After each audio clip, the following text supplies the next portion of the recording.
Lord. అందరు కళ్ళు మూసుకొని ఒక చేయి దేవుని వైపు ఎత్తుదాం. దేవుడు మనతో మాట్లాడాలని ప్రార్థన చేద్దాం. పరలోకపు తండ్రి, నజరేయుడైన యేసయ్య నామమున నేను మీ మాటలు వినటానికి నేను మీ సన్నిధికి వచ్చి ఉన్నాను. మీరు నాతో మాట్లాడండి. నా మనోనేత్రాలను తెరవండి. మీ వాక్యంలోని సత్యాలను నేను గ్రహించటానికి తద్వారా ఆశీర్వదింపబడి అనేకులకు ఆశీర్వాదకరంగా జీవించటానికి కృపను చూపించి యేసయ్య నామమున అడిగి ప్రార్థించి పొంది ఉంటున్నాం తండ్రి. ఆమేన్. రీసెంట్ గా ఒక డాక్టర్ గారు కలిశారు. ఆ డాక్టర్ గారు తన యొక్క కుటుంబ సమస్య చెప్తూ, సార్ నా భార్య చాలా ప్రేమగా ఉంటుంది, సడన్గా చాలా కోపంగా తయారైపోతుంది. సడన్గా నా బాబుతో నాతో అంతా బాగానే ఉన్నట్టుంటుంది, వెంటనే పరిగెత్తి వెళ్ళిపోయి ఒక రూమ్లోకి వెళ్ళిపోయి మీరు నన్ను చంపాలని చూస్తున్నారు అని అంటుంది. ఇవన్నీ ఏంటంటే ఒక మానసిక రోగం, షిజోఫ్రీనియా అంటారు, స్ప్లిట్ పర్సనాలిటీ, అర్థమైంది, స్ప్లిట్ మైండెడ్నెస్. వీటికి సూచనలు అన్నమాట. ఎందుకు ఈ మాట చెప్తున్నా అంటే, మన క్రైస్తవులలో కూడా కొందరు కొన్నిసార్లు ఏం ఆలోచిస్తారంటే, దేవుడు నా పట్ల సంతోషంగా ఉన్నారు అని కొంతసేపు అనుకుంటారు. లేదు దేవుడు నా మీద కోపంగా ఉన్నాడు అని కూడా అనుకుంటారు. దేవుడు నన్ను ఆశీర్వదిస్తున్నారు అంటారు. మళ్ళీ కొంతసేపు అయినాక ఏమంటారు, దేవుడు ఏదో శాపం పెట్టినట్టున్నాడు మా జీవితాల్లో అంటారు. దేవుడు నా పట్ల కోపంగా ఉన్నాడు. కొన్నిసార్లు ఏమంటారు, లేదు దేవుడు నాతో బాగానే ఉన్నాడు. దేవుడు నన్ను చాలా ప్రేమిస్తున్నాడు అంటారు. కొన్నిసార్లు దేవుడు నన్ను చెయ్యి వదిలిపెట్టేసిండు అంటారు. దేవుడు నన్ను బాగా అభివృద్ధిలోకి తీసుకొస్తున్నారు అంటారు. మళ్ళీ నెక్స్ట్ మూమెంట్ ఏమంటారు, రేపు దేవుడు పేదరికం ఇచ్చి నాకేదో నేర్పించాలని చూస్తున్నాడేమో అనుకుంటారు. ఈరోజు ఏమంటారు, దేవుడు నన్ను స్వస్థపరిచే దేవుడు అంటారు. రేపు దేవుడే రోగం పెట్టి నాకేదైనా నేర్పించే దేవుడు అని కూడా అంటారు. అర్థమవుతుందా? ఈరోజు ఏమంటారు, దేవుడు నా యొక్క అపరాధములన్నీ క్షమించేసిండు అంటారు. రేపు దేవుడే నా అపరాధాలకు లెక్క కడతాడు అని కూడా మాట్లాడతారు. ఇవన్నీ ఎందుకు చెప్తున్నాను అంటే, this is a world of schizophrenic Christianity.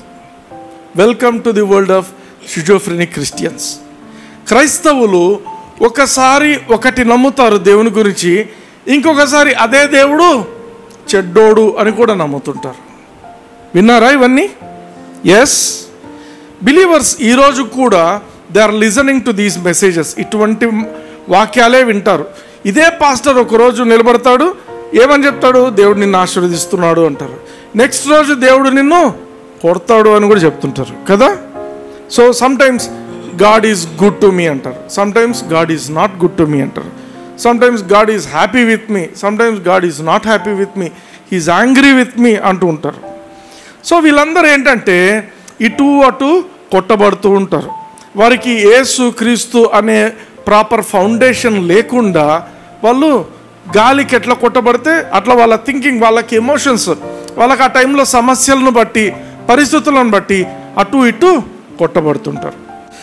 అయితే మన జీవితాల్లో మనం గమనించాల్సిన విషయం ఏంటంటే, ఈ క్రైస్తవులంతా కూడా రెండు నిబంధనల మధ్య జీవిస్తున్న వ్యక్తులు. రెండు నిబంధనలు, ఒకటి ఏంటంటే ధర్మశాస్త్రం అనే పాత నిబంధన, ఇంకొకటి కృప అనే కొత్త నిబంధన. ఈ రెంటి మధ్య అటు కొంతసేపు ఇటు కొంతసేపు వాళ్ళు కదులుతూ ఉంటారన్నమాట. హల్లెలూయా, హల్లెలూయా. అందుకే నువ్వు ఎప్పుడైనా బ్రదర్ దేవుడు నీతో సంతోషంగా ఎప్పుడు ఉంటాడు అంటే వాళ్ళు వెంటనే చెప్పే మాట ఏంటంటే, నేను మంచి పనులు చేసినప్పుడు దేవుడు నాతో సంతోషంగా ఉంటారు. అంటే దాని అర్థం ఏంటి బ్రదర్, నువ్వు ఏమన్నా తప్పు చేస్తే దేవుడు నీతో కోపంగా ఉంటాడు అంటే, అవును బ్రదర్ కరెక్టే, నేను తప్పు చేసినప్పుడు దేవుడు నా పట్ల కోపంగా ఉంటాడు అనే మాట వాళ్ళు అంటుంటారు. అటువంటి వాళ్ళ గురించి నేనేమంటానంటే, వాళ్ళు ఇంకా కొత్త నిబంధనలో లేకుండా పాత నిబంధనలోనే వాళ్ళు జీవిస్తున్నారు. హల్లెలూయా, హల్లెలూయా. ఎందుకంటే ధర్మశాస్త్రం అనే పాత నిబంధనలో దేవుడు మనుషుల నుండి నీతిని కోరుతున్నాడు. అంటే నువ్వు పాత నిబంధనలో ఇంకా జీవిస్తున్న వ్యక్తివైతే నువ్వు నీతిగా జీవించాలి. దేవుడు ధర్మశాస్త్రం ఏం కోరుతుందంటే మనిషి నీతిగా జీవించాలి అని కోరుతుంది. కృప ఏం చేస్తుంది, కృప మనిషి నీతిమంతునిగా మారేట్టు చేస్తుంది.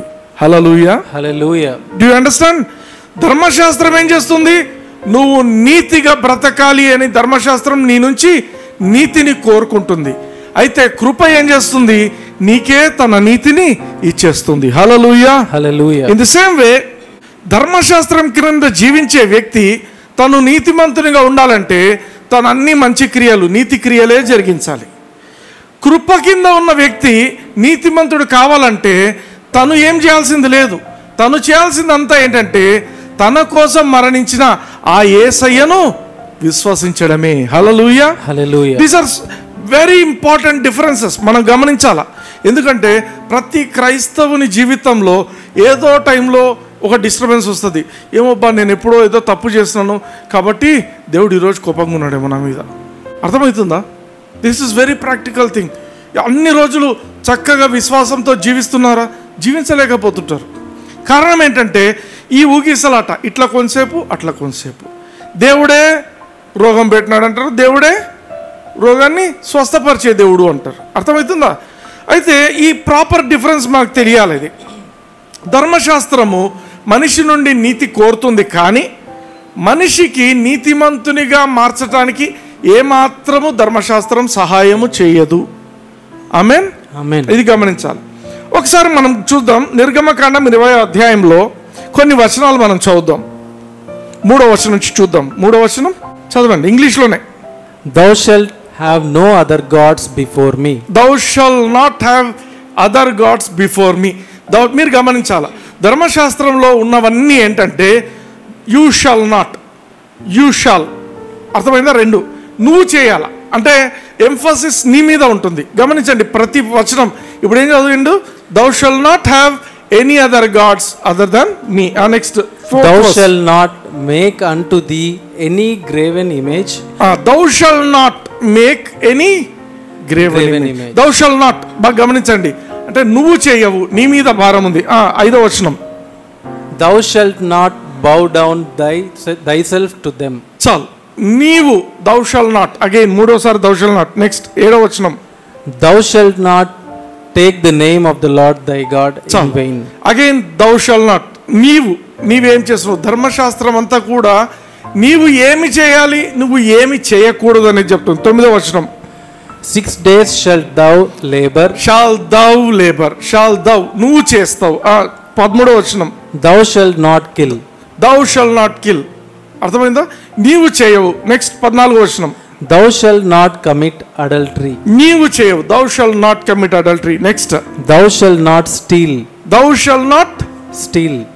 నెక్స్ట్ 16వ వచనం. Thou shalt not bear false witness against thy neighbor. Thou shall not, again కదా. నెక్స్ట్ 17వ వచనం. Thou shalt not covet thy neighbor's house.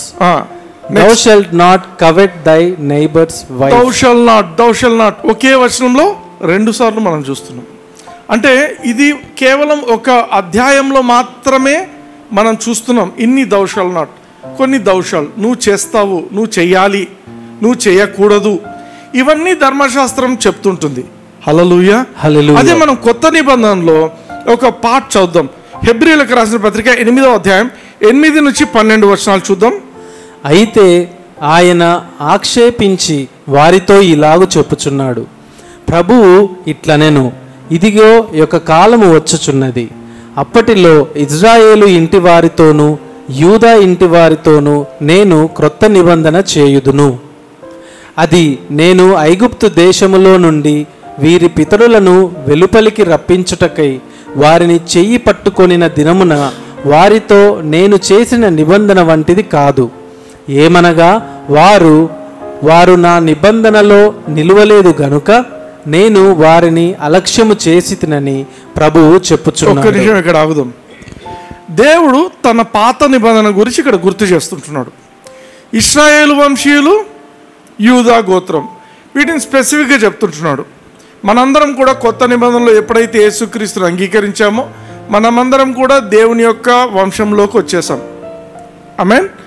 Abraham యొక్క సంతానం అయిపోయినాం. ఇక్కడ మనము ఒకటి గమనిద్దాం. దేవుడు వీళ్ళతో ఒక నిబంధన చేసి ఉంటున్నాడు. పాత నిబంధన అంటే ధర్మశాస్త్రం ఇచ్చి ఉంటున్నాడు. ఎప్పుడు ఇచ్చిండు? వీళ్ళను అరణ్యం నుండి బయటికి తీసుకొచ్చేప్పుడు చేయి పట్టుకొని నడిపించుకుంటూ తీసుకొచ్చాడు. అయితే మధ్యలో ఒక నిబంధన చేసింటున్నాడు. హల్లెలూయా, హల్లెలూయా. ఆ నిబంధనలో వీళ్ళు నిలబడలేదు కాబట్టి ఏం చేసిండు? దేవుడు వాళ్ళను వదిలేసిండు. ఆమేన్, ఆమేన్. ఆ పాత నిబంధన ఎటువంటిదంటే, నీవు దేవుడు ఇద్దరు కలిసి చక్కగా ఉండాలి. నువ్వు సరిగా లేకపోయినా దేవుడు వదిలేస్తాడు. హల్లెలూయా. దేవుడు అప్పుడు చక్కగా ఉంటాడు, కానీ నువ్వు కూడా చక్కగా ఉండాలి. ఆమేన్. ఇది పాత నిబంధనలో. నెక్స్ట్ చదవండి. ఆ దినములైన తరువాత ఇజ్రాయేలు ఇంటి వారితో నేను చేయబో నిబంధన ఏదనగా, వారి మనస్సులో నా ధర్మ విధులను ఉంచెదను, వారి హృదయముల మీద వాటిని వ్రాయుదును, నేను వారికి దేవుడినై ఉందును, వారు నాకు ప్రజలై ఉందురు. హల్లెలూయా, హల్లెలూయా. క్లారిటీ వచ్చిందా? ఇక్కడ కొత్త నిబంధనలు ఏమంటున్నాడు? నేను, ఐ విల్. ఇంగ్లీష్ లో చదవండి. I will put my laws, I will put my laws. పాత నిబంధనలు ఏముండింది? thou shall not, లేకపోతే thou shall. అర్థమైందా? నీవు అనేది. ఇప్పుడు కొత్త నిబంధనలు ఏమంటున్నాడు? నేను. దేవుడు ఏమంటున్నాడు? I will. I will put my laws into their minds. I will put my laws into their minds. And write them in their hearts. And I will write them in their hearts. Next. And I will be to them a God. I will be to them a God. అర్థమవుతుందా? పాత నిబంధన అంతా thou shall not, thou shall. కొత్త నిబంధన I will. I will. అది ఎవరు? మనం కాదు, దేవుడే చెప్తున్నాడు. హల్లెలూయా, హల్లెలూయా. Next. I will be to them a God and they shall be to me a people. 12వ వచనం తెలుగులో చదవండి. నేను వారి దోషముల విషయమై దయగలిగి వారి పాపములను ఇకను ఎన్నడూను జ్ఞాపకము చేసుకొననని ప్రభువు సెలవిచ్చుచున్నాడు. హల్లెలూయా, హల్లెలూయా. 12వ వచనం అందరం కలిసి 1 2 3 అంటూనే చదివేద్దాం. 1 2 3 చదవండి. నేను వారి దోషముల విషయమై దయగలిగి వారి పాపములను ఇకను ఎన్నడూను జ్ఞాపకము చేసుకొననని ప్రభువు సెలవిచ్చుచున్నాడు. ఆమేన్, ఆమేన్. ఈ వాక్యం చదివితే చాలు, వీఆర్ బ్లెస్డ్. వెళ్ళిపోవచ్చు ఇంకా. ఆమేన్. దేవుడు ఏమంటున్నాడు? నేను ఇంకా ఎన్నడూ కూడా వారి అపరాధములను జ్ఞాపకం చేసుకోను. ఆమేన్, ఆమేన్. నేను అపరాధాన్ని జ్ఞాపకం చేసుకోను. కొత్త నిబంధనలో దేవుడు చెప్తున్న మాట ఇది. నేను ఇంకెన్నడూ కూడా మీ పాపములను నేను జ్ఞాపకము చేసుకోను. హల్లెలూయా, హల్లెలూయా. పాత నిబంధనకు కొత్త నిబంధనకు డిఫరెన్స్ ఇదే. పాత నిబంధనలో భారమంతా కూడా నీ పనితీరుని బట్టి ఆధారపడింది. నువ్వు ఎలా పర్ఫామ్ చేస్తున్నావు, నీవు దేవుని దృష్టిలో నువ్వు ఎలా జీవిస్తున్నావు అనేది పాత నిబంధన. క్రొత్త నిబంధన ఏంటి? యేసుక్రీస్తు శిలువ మీద ఎలా పర్ఫామ్ చేసిండో దాన్ని బట్టి మన జీవితం ఆధారపడింది. హల్లెలూయా, అది కొత్త నిబంధన. ఆమేన్. ఇప్పుడు నీ నీతి క్రియలను బట్టి నువ్వు నీతి కావటం లేదు. అర్థమైందా? నువ్వు ఎలా నీతిగా తయారవుతున్నావు దేవుని దృష్టిలో? యేసుక్రీస్తు అనే ఆ యొక్క నీతిమంతుని మీద నువ్వు విశ్వాసం ఉంచడం వలన. హల్లెలూయా, హల్లెలూయా. ఆమేన్. అయితే ఈ కొత్త నిబంధనలు ఏంటంటే దేవుడే మన తరపున అన్ని చేసేసిండు. ఆమేన్. అన్ని చేయడమే కాదు, ఇంకా చేస్తూనే ఉంటాడు. చూడండి ఒక వాక్యం, 2 కొరింథీ 1:10. ఆయన అట్టి గొప్ప మరణము నుండి మమ్మును తప్పించెను. ఒక్కసారి ఆలోచిద్దాం. ఆయన అట్టి గొప్ప మరణము నుండి మమ్మును తప్పించెను. ఎవరు తప్పించిండ్రు? ఆయన, దేవుడు. అర్థమైందా? ఇప్పుడు భారం ఎక్కడ వచ్చింది? దేవుని మీద వచ్చింది. ఆయన మనల్ని తప్పించిండు. నెక్స్ట్. ఇక ముందుకును తప్పించును. ఎవరు తప్పించాలా? దేవుడు. మనమే తప్పించుకోవాలంటున్నాడా? లేదు, ఆయనే తప్పించును. అర్థమైందా? నెక్స్ట్. మరియు మా కొరకు ప్రార్థన చేయుట వలన మీరు కూడా సహాయము చేయుచుండగా ఆయన ఇక ముందుకును మమ్మును తప్పించునని ఆయన యందు నిరీక్షణ గలవారమై ఉన్నాము. హల్లెలూయా, హల్లెలూయా. 3 చోట్ల దేవుడు తప్పించే దాని గురించి చెప్పాడు. ఒకటి, ఆయన ముందుగానే మనల్ని తప్పించిండు, ఇక మీదట తప్పిస్తాడు, మళ్ళీ కూడా తప్పిస్తాడు. హల్లెలూయా. ఇంగ్లీష్లో చదవండి ఈ మాట. Who delivered us from so great a death. Who delivered us. ఆయన ఆల్రెడీ మనల్ని తప్పించేసిండు, విమోచించిండు, బయటికి తీసుకొచ్చిండు. Who hath delivered us? Who delivered us? Next. And doth delivered us. And doeth deliver us. ఇప్పుడు కూడా చేస్తాడు. అర్థమైందా? Next. In whom we trust that he will yet deliver us. He will yet deliver us. ఇంగ్లీష్లో చూడండి construction. He delivered, he doeth deliver, and he will yet deliver. అంటే past టెన్స్లో నిన్ను విమోచించింది ఆయనే, ప్రజెంట్ టెన్స్లో ఇప్పుడు విమోచిస్తాడు, ఫ్యూచర్లో కూడా he is yet to deliver you. అర్థమైందా? ఇప్పుడు బేసిక్ అంతా కొత్త నిబంధన అంతా ఏంటంటే నీ మీద ఆధారపడటం లేదు. ఎవరి మీద ఆధారపడుతుంది? దేవుని పైన. దేవుడు. కొత్త నిబంధన అంతా కూడా డన్ డన్ డన్. పాత నిబంధన డూ డూ డూ, నువ్వు చేయి నువ్వు చేయి నువ్వు చేయి, నువ్వు ఇలా చేయాలా నువ్వు ఇలా చేయాలా, అది పాత నిబంధన. కొత్త నిబంధన ఆయనే నిన్ను తప్పించిండు, ఆయన ఇప్పుడు తప్పిస్తాడు, నెక్స్ట్ కూడా నిన్ను తప్పిస్తాడు. హల్లెలూయా హల్లెలూయా. ఎంఫసిస్ అంతా కూడా పాత నిబంధనకు కొత్త నిబంధనకు బాగా వ్యత్యాసం గమనించండి. ఎంఫసిస్ కొత్త నిబంధనలో యేసు ప్రభు చేసిన కార్యం మీదనే ఆధారపడి ఉంటుంది. హల్లెలూయా హల్లెలూయా. ఆమేన్ ఆమేన్ ఆమేన్. జీసస్ యేసు ప్రభు ఈ లోకానికి ఎందుకు వచ్చిందంటే ఈ లోకంలో ఒక కొత్త నిబంధనను కృపను తీసుకొని రావటానికి ఆయన ఈ లోకానికి వచ్చిండు. హల్లెలూయా. కృప అనేది తీసుకొని రావడానికి వచ్చిండు. పాత నిబంధనలో మీరు గమనించండి, దేవుని పేరు రాయాలంటే కూడా వాళ్ళు సరిగా రాయరు, సగం రాసి వదిలేస్తారు. ఈరోజు యావే అంటే దేవుని పేరు అనుకుంటారు, కాదు, రాంగ్. దేవుని పేరు అది కాదు, యావే కాదు. అర్థమవుతుందా? యావే కాదు. ఎందుకంటే అది రాసినోడు చచ్చిపోతాడు. దేవుడు అంత గొప్ప దేవుడు, అంత పరిశుద్ధుడైన దేవుడు, ఆ పేరు కొంచెం రాస్తే చనిపోతాడు. అందుకే ఏం చేస్తారు, కొంచెం రాసి మధ్యలో ఏదో డాష్ పెట్టేసి గ్యాప్ పెట్టి ఇంకో పదం రాస్తుంటారు. It's not a full word. యెహోవా ఫుల్ వర్డ్ కాదు అది, మనం పలుకోవడానికి మనకి వాడుకలోకి వచ్చింది. కానీ ఆ యొక్క పవర్ఫుల్ గాడ్ మీరు గమనించండి, ఎవరైతే ఆ పేరు ఉచ్చరిస్తే కూడా చనిపోయే పరిస్థితి ఉండింది పాత నిబంధనలో. ఆ పేరు నోట్లో ఎత్తుకోవటానికి వీల్లేదు, రాస్తే కూడా ప్రాబ్లమే. అందుకే ఒక అక్షరం రాసి వదిలేస్తారు వాళ్ళు. అటువంటిది కొత్త నిబంధనకు వచ్చేసరికి అదే నామాన్ని మనకు రక్షణగా దేవుడిచ్చింటున్నాడు. Hallelujah. God has revealed that name to us. కొత్త నిబంధనలో. పాత నిబంధనలో ఆయన పేరు రివీల్ కాలేదు. నీ పేరు ఏం పేరు? మోషే అడిగిండు, I am that I am. నా పేరు అడుగుతావా? నేనే. అర్థమైందా? ఒకవేళ మోషే ఆ పేరు తెలుసుకుంటే నెక్స్ట్ మినిట్ మోషే ఆ పదం బయటికి పలికిండు అనుకో, పేరు, చచ్చిపోతాడు మోషే. అర్థమైందా? పాత నిబంధనలో దేవుడు ఎందుకు రివీల్ చేయలేదు ఆ పదము? చనిపోతాడు. అందుకే యేసుక్రీస్తు ఆయన నామం దేవదూత వచ్చి ఆమెకు చెప్తుంది ఏమని? You shall call that the name of the child as Jesus, for he shall save his people from their sins. వారి పాపముల నుండి వారిని రక్షిస్తాడు. కాబట్టి ఆయనకు యేసు అని పేరు పెట్టదు. పాత నిబంధనలో పేరు లేదు, కొత్త నిబంధనలో మనకి ఇవ్వబడింది ఆ పేరు. హల్లెలూయా. ఏ పేరును ఎత్తుకుంటే మనుషులే చచ్చిపోతారో అదే పేరు మనుషులు కాపాడబడటానికి ఇప్పుడు వాడబడుతుంది. Hallelujah. This is the power of our God. యేసుక్రీస్తు ఏ నామమైతే ఆ పదం వాడితే చనిపోతారో అదే వ్యక్తి ఈ భూమి మీదకి వచ్చి మన పాపాన్నంతటినీ ఆ శిలువ మీద వేసుకొని మనకు బదులుగా ఆయన చనిపోయి ఆయన రక్తముతో ఒక కొత్త నిబంధనను మనకు ఆయనకు మధ్య ఏర్పరిచింటున్నాడు. హల్లెలూయా హల్లెలూయా. అందుకే దెర్ ఇస్ వన్ రీజన్. యేసు ప్రభు శిలువ మీద ఏమంటాడు? సమాప్తమైనది అంటాడు. ఇంగ్లీష్లో ఇట్స్ ఫినిష్డ్ అంటాడు. అయిపోయింది. చనిపోయే ముందు ఆయన చెప్పే మాట ఇట్స్ ఫినిష్డ్. ఏంటి ఫినిష్డ్? దేవుని యొక్క ఉగ్రత సమాప్తమైంది అనేది ఆయన మాట్లాడే మాట. హల్లెలూయా హల్లెలూయా. ఆమేన్. దేవుని ఉగ్రత అయిపోయింది. యేసు ప్రభు అబద్ధం చెప్పడు. యేసు ప్రభు చెప్పే మాట సత్యము. హల్లెలూయా హల్లెలూయా. అయిపోయింది దేవుని ఉగ్రత.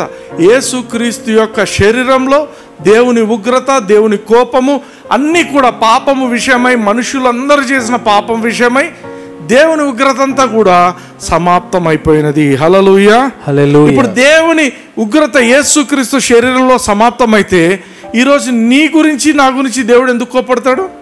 కోపడతాడా? కోపడడు. ఇంకోటి, ఇదే దేవుడు ఏం చెప్పిండు? నీ అతిక్రమములను గుర్తు చేసుకుంటానడా, గుర్తు చేసుకోను అన్నాడా? గుర్తు చేసుకో, జ్ఞాపకం చేసుకోను, ఎన్నటికీ జ్ఞాపకం చేసుకోను. నీ మీద కోపం ఎప్పుడు రావాలా? నువ్వు చేసిన తప్పులు గుర్తొస్తే కోపం రావాలా. అర్థమైందా? కొన్నిసార్లు కొందరు గుర్తు చేసుకొని కోపం తెచ్చుకుంటుంటారు.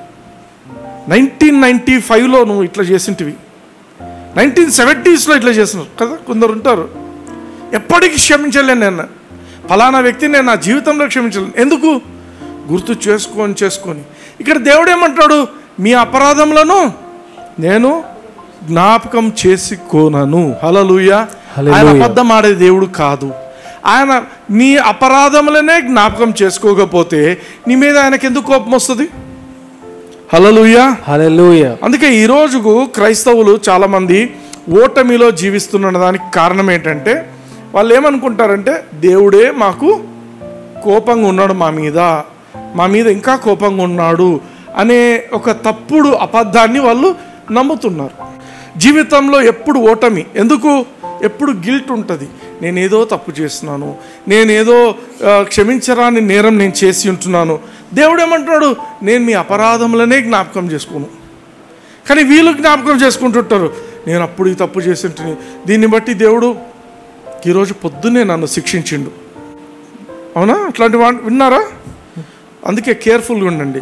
ఎవరైనా వాక్యం చెప్పేప్పుడు, సెర్మన్స్ చెప్పేప్పుడు, దేవుడు నిన్ను కట్టపట్టుకొని రెడీగా ఉన్నాడు, నువ్వు గాన తప్పు చేస్తే నీ మీద పడతాయి దెబ్బలు అనేటువంటి సెర్మన్స్ ఎవరైనా చెప్తే దయచేసి కేర్ఫుల్గా ఉండండి. Hallelujah, hallelujah. I grew up in such things. నేను చిన్నప్పుడు మాకు చెప్పేటోళ్ళు జీసస్ని ఎవరు చూసిన, నేను చూడలే. కానీ ఏం చెప్తారు సండే స్కూళ్ళల్లో? పిల్లలు మీరు మమ్మీ డాడీ మాట వినకపోతే జీసస్ మిమ్మల్ని కొడతాడు పిల్లలు.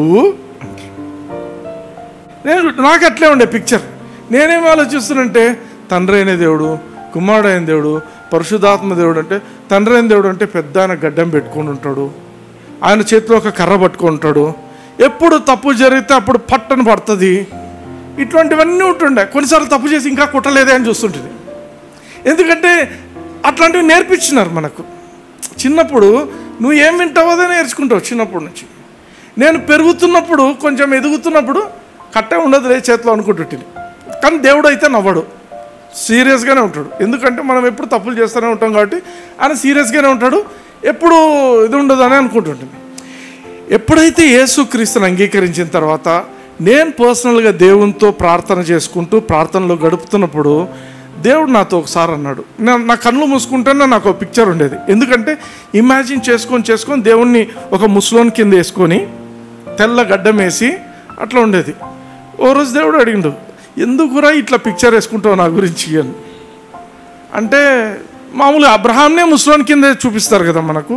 నువ్వు అబ్రహాం కంటే ముందు ఉన్నావు, ఇంకెంత ముస్లిం ఉండాలా కదా? ఎందరో వచ్చినారు, ఎందరో చనిపోయినారు, 100 సంవత్సరాలు చనిపోయినారు, నువ్వు మాత్రం ఇంకా బ్రతికినావు కదా. అట్లాంటప్పుడు నువ్వు ఇంకెంత ముసలిగా ఉండాలా అని ఒకసారి దేవుణ్ణి ఇట్లా మాట్లాడినా. అప్పుడు దేవుడు చెప్పిన మాట ఏంటంటే, ఆదాము చేసిన తప్పు వలన భూమి మీద ఏజింగ్ అనే శాపం వచ్చింది. ముసిలిగా అయ్యే శాపం అనేది ఈ భూమి మీద ఉంది. కానీ పరలోకంలో ఏ శాపాలు లేవు, మేము ఎప్పుడు యంగానే ఉంటాము. హల్లెలూయా, ఆమేన్. నువ్వు యేసుక్రీస్తుని అంగీకరించావంటే యు ఆర్ ఆల్వేస్ యంగ్. అక్కడ ఏజింగ్ ఉండదు. హల్లెలూయా. లేదు నేను ఏజ్ అయిపోయింది నాకు అని నువ్వు నమ్ముకుంటే నువ్వు అట్లయితావు. Amen. What you believe is what you get. నువ్వు ఏది నమ్ముతావో అది నీ మీద ప్రభావం చూపిస్తుంది. Hallelujah, hallelujah. అందుకే I see now that God is ever young, he is ever strong and ever loving. దేవుడు ఎప్పుడు యంగానే ఉన్నాడు. దేవుడు ఎప్పుడు కూడా ప్రేమించే దేవుడు, ఎప్పుడు శక్తిమంతుడైన దేవుడు. హల్లెలూయా. అందుకే ఈ పిక్చర్ ఎప్పుడు మైండ్లో పెట్టుకోండి. దేవుడు నన్ను ప్రేమించే దేవుడు, కట్టపట్టుకొని కొట్టే దేవుడు కాదు, 2 చేతులు చాచి మనల్ని అక్కున చేర్చుకునే దేవుడు. Hallelujah, hallelujah. Are you learning something? yes. అందుకే పాత నిబంధన క్రింద ఇంకా ఎవరైనా జీవిస్తుంటే వాళ్ళు అప్పుడప్పుడు దేవుడు కోపంగా ఉన్నాడు, దేవుడు మళ్ళీ సంతోషంగా ఉన్నాడు అనేది వాళ్ళ పర్ఫార్మెన్స్ను బట్టి వాళ్ళు ఆలోచిస్తుంటారు. కానీ యేసుక్రీస్తు చేసిన ఆ శిలువ కార్యం బట్టి దేవుని ఉగ్రతంతా కూడా యేసయ్యలో సమాప్తం అయిపోయినది. హల్లెలూయా. యేసయ్య అందరి పాపాల కోసం చనిపోయిందా? చనిపోయాడు. ఓన్లీ పాస్ట్ సిన్స్ కోసం, ప్రజెంట్ ఫ్యూచర్ కోసం కూడా చనిపోయిండా? అన్ని పాపాల కోసం చనిపోయిండు. హల్లెలూయా. ఈ క్లారిటీ తెచ్చుకోండి. యేసుక్రీస్తు నువ్వు పుట్టక ముందే నీవు చేసిన పాపాలన్నిటికీ, అంటే నువ్వు ఇప్పటివరకు చేసినవి, ఇంకా చేయబోయే వాటి అన్నిటి కోసమైనా చనిపోయిండు. హల్లెలూయా. అంటే బ్రదర్, నువ్వు తప్పులు చేయమని చెప్తున్నావా? నేను తప్పులు చేయమని, పాపం చేయమని ప్రోత్సహించను, కానీ దేవుడు ఇచ్చినటువంటి ఈ కృపను నేను మీకు వివరిస్తున్నాను. హల్లెలూయా. ఇది సత్యం. ఎందుకంటే ఆయన అన్నింటి కోసం చనిపోయిండు. ఆమేన్. అన్నింటి కోసం చనిపోయిండు. నేను మొన్ననే మా పాపతో అంటున్నా, నీవెప్పటికీ నీతిమంతునివే. నువ్వు తప్పు చేసినా తప్పు చేయకపోయినా నువ్వు నీతిమంతునివే. యేసుక్రీస్తుని అంగీకరించావు కాబట్టి నువ్వు నీతిమంతునివే. కానీ నీ జీవితంలో నువ్వు విజయంలో నడిచేది ఎప్పుడు అంటే నువ్వు శోధనను జయించినప్పుడే. ఆమేన్. యోసేపు జీవితంలో ఏమైంది? యోసేపు పాపం అంటే కళలు కనడం మాత్రమే తెలుసు ఆయనకు. కళలకు ఇంటర్ప్రిటేషన్ తెలియదు యోసేపుకు.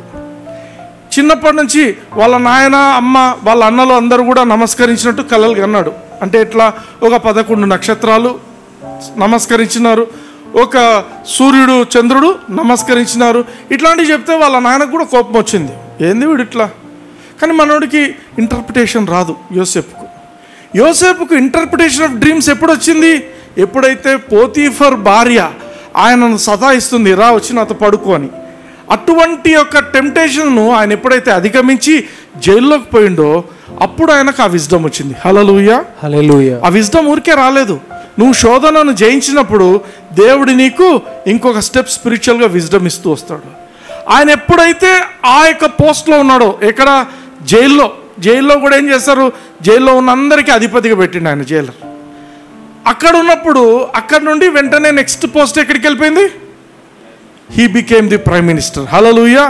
Second most powerful person in the land of Egypt. Amen. ఎప్పుడు వచ్చింది అది?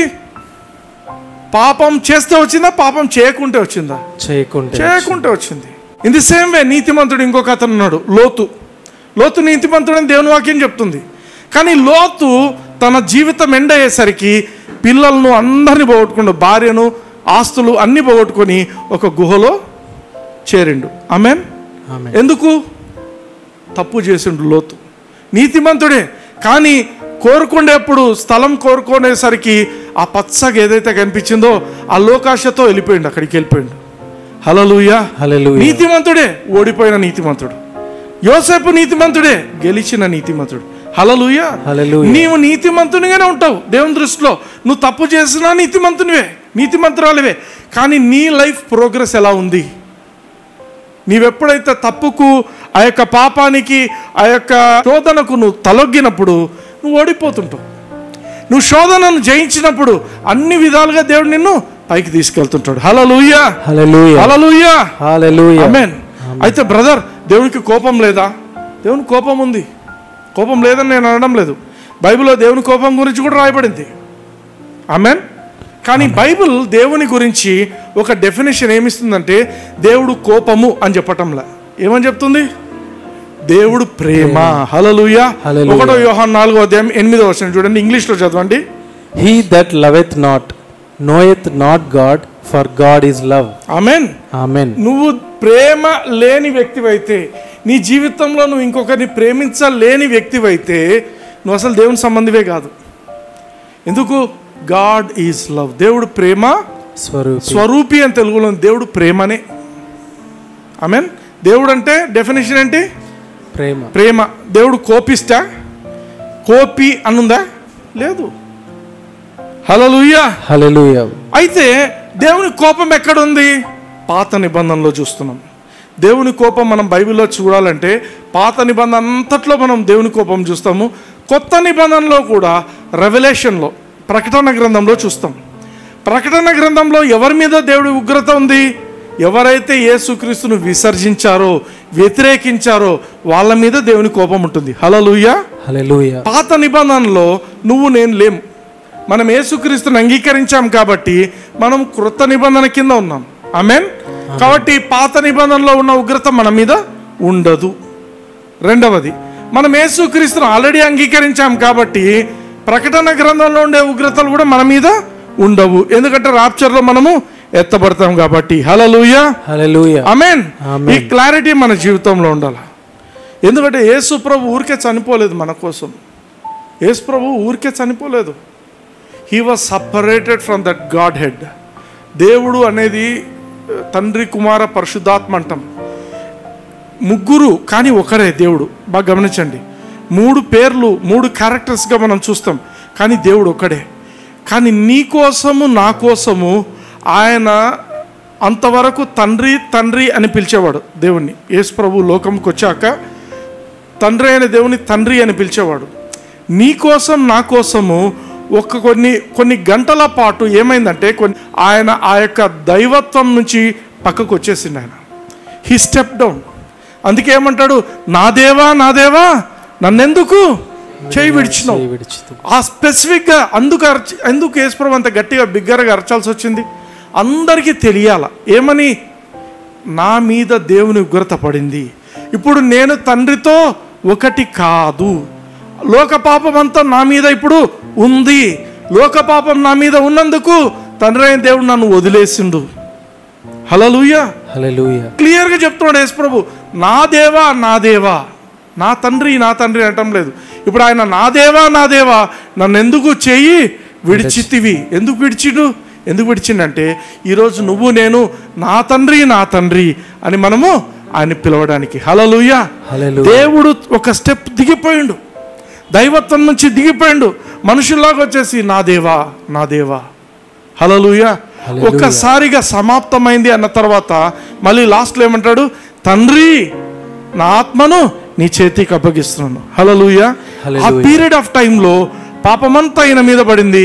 ఆ పాపానికి తగిన శిక్ష కూడా యేసుక్రీస్తు శరీరంలో ఆయన అనుభవించిండు. హల్లెలూయా, హల్లెలూయా. అంతా అయిపోయిన తర్వాత సమాప్తమైంది అన్నాడు. సమాప్తమైంది అన్న తర్వాత again he became one with God. Amen. తండ్రితో ఒకటైపోయిండు. తండ్రితో ఒకటైపోయి ఆయన అన్న మాట ఏంటి, తండ్రి నీ చేతికి నా ఆత్మను అప్పగిస్తున్నాను. He was in control of his life. ఆ మాట చెప్పిన తర్వాత ఆయనే అని ఊపేసి తల దించేస్తాడు. Hallelujah. Even in death he was in control of his life. ఎవరు చంపలేదు యేసు ప్రభువును. ఆ యూదులు చంపినారు, మీరందరూ వాళ్ళు చంపినారు, వీళ్ళు చంపినారు, ఎవరు చంపలేదు. ఆయన ఇష్టంతోనే ఆయన వచ్చి చనిపోయిండు. హల్లెలూయా. దేనికోసము? మన పాపం, మనందరి కోసము, మనందరి మీద దేవుని ఉగ్రత ఉండకూడదని ఆయన తన మీద వేసుకొని ఈరోజు నిన్ను నన్ను దేవుని యొక్క కోపానికి కానీ దేవుని యొక్క ఉగ్రత కానీ మన మీద లేకుండా యేసు ప్రభు చేసిండు. హల్లెలూయా, హల్లెలూయా. సచ్ ఎ గుడ్ గాడ్ కదా. He became hour sin offering.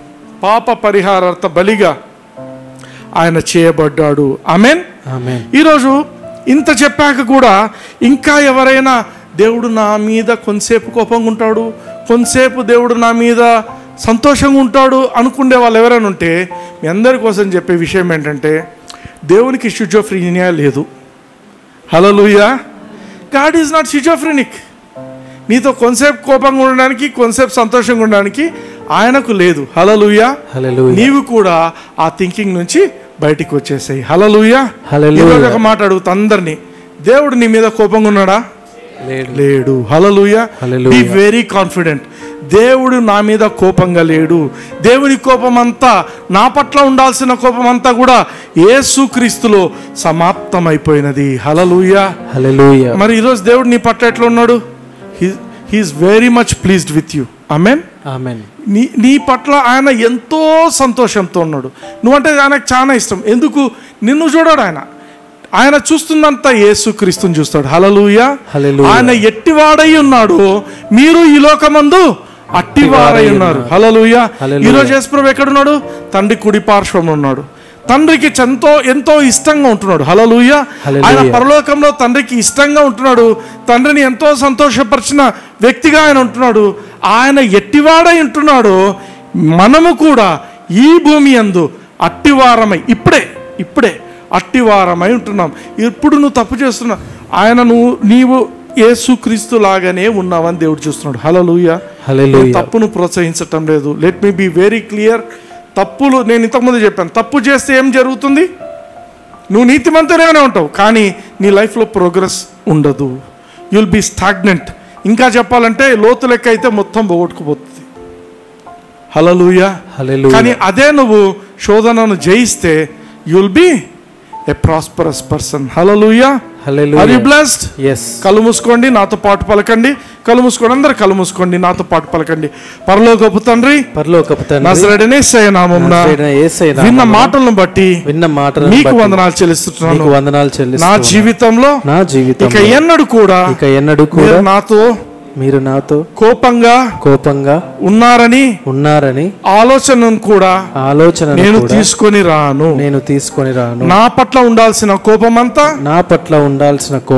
యేసయ్య శరీరంలో సమాప్తమైనదని నేను గ్రహిస్తున్నాను. నేను గాలికి చెదరగొట్టబడు పొట్టువలే ఇటు అటు ఉండను. నేను క్రొత్త నిబంధనలో ఉన్న వ్యక్తిని. నేను క్రొత్త నిబంధనలోని కృపలోనే నేను జీవిస్తాను. నా జీవితంలో నేను నీతిమంతునిగా మార్చబడ్డానంటే యేసుక్రీస్తును బట్టే, యేసయ్య కృపను బట్టే, నా నీతి క్రియలను బట్టి కాదు. ఈ రోజు నేను యేసుక్రీస్తు ఎట్టివాడై ఉన్నాడో నేను కూడా తండ్రి అయిన దేవుని దృష్టిలో అట్టివాడనై ఉన్నానని, తండ్రి అయిన దేవునికి అతి ప్రియమైన బిడ్డగా ఉన్నానని యేసుక్రీస్తు నామమున నేను ప్రకటిస్తున్నాను. Amen. God bless you. Praise the lord.